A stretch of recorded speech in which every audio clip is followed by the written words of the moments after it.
नर्मदे मैया की जय। गुरु महाराज ये बताइए कि हनुमान जी की प्रतिष्ठा आपने यहाँ पर करी नर्मदा धाम पे, ये किस प्रकार करी? ये हमने यूँ करी कि हम अवंतिका उज्जैन में हरसिद्धि शक्तिपीठ के पीछे श्री समर्थ बंगाली बाबा कुटिया में रहते हैं और हमारे बंगाली बाबा यहाँ बहुत आते थे माँ सहजधारा में स्नान करने जी। तो उनके आशीर्वाद से हम भी यहाँ आने लगे। अच्छा। खूब माई का अभिषेक पूजन इत्यादि करा तो इच्छा हुई कि हमको हनुमान जी बिठाना है। कितने साल से आप हनुमान जी की प्रतिष्ठा का सोच रहे थे? 14 वर्ष हो गए, 13 वर्ष पूर्ण हो गए, 14वें वर्ष में बाबा को बिठा दिया। जी जी। आप कहाँ से बता रहे हैं? हम अवंतिका उज्जैन से बता रहे हैं। हमारे भक्त हैं एक मार साहब, महाराष्ट्र से, अमरावती से जी। उनको एक बार ही बोला था, इतने में उन्होंने मूर्ति भिजवा दिया। बोले बाबा आप बाबा को प्रतिष्ठा करो, हम तुम्हारे साथ हैं। यहाँ की महिमा के बारे में आप क्या? महिमा ये है कि यहाँ सहस्त्रबाहु अर्जुन या महेश्वर का राजा था जी। उसने माँ नर्मदा को रोकने का प्रयास करा था अपनी 1000 भुजाओं से। तो माँ नर्मदा ने कहा कि तू अलग हट जा वरना जीव जंतु सब मर जाएंगे मेरे बहाव से। उसने नहीं माना तो माँ नर्मदा ने उसकी 1000 भुजा के टुकड़े करके यहाँ पर भेज चली। बड़ी बड़ी चट्टाने फोड़ के माँ नर्मदा का यहाँ बहाव है। और सहस्त्रबाहु अर्जुन यहाँ का राजा था।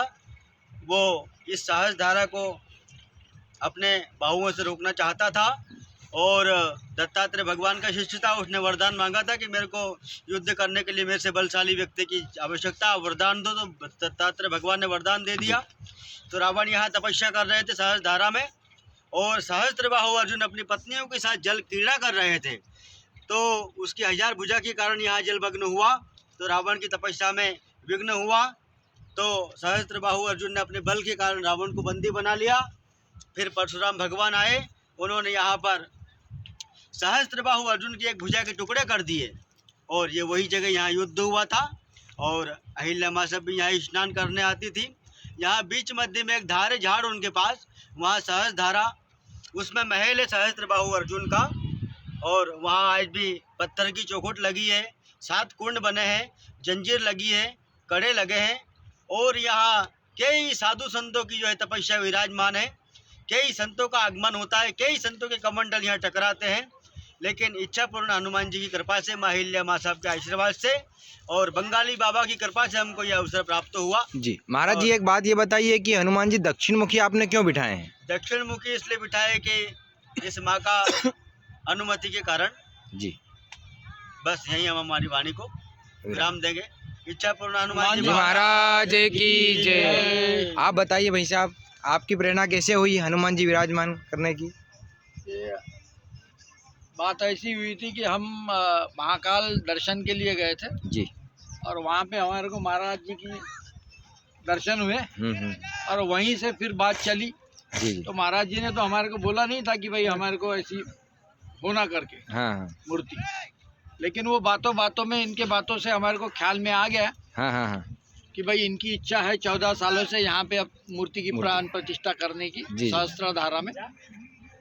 तो फिर हमने भी सोचे चलो इसमें अपन भी सहभागी हो जाते हैं। और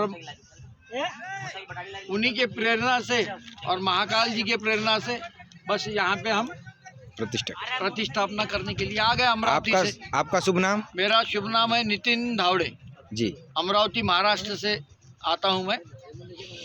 गुरु महाराज आप बताइए, आचार्य जी आपने हनुमान जी की प्रतिष्ठा करी, इसमें क्या क्या स्नान द्वारा प्रतिष्ठित करी मूर्ति को? भगवान का दूध, दही, घी, शेष अनेक प्रकार के गंध, जल आदि इत्यादि द्वारा भगवान का अभिषेक पूजन प्राण प्रतिष्ठा की जाती है जी जी। भगवान का पूरा प्राण का संचार किया, स्नान गंधा इत्यादि भगवान का सब पूजन पाठ के बाद में इनका स्थापना प्रतिष्ठा की गई यहाँ पर जी। भगवान महामंगल सभा, भगवान सभी देवी देवता का आशीर्वाद, सभी भक्तों का कल्याण की प्राप्ति के लिए भगवान विराजमान हुए नर्मदा। आपका नाम?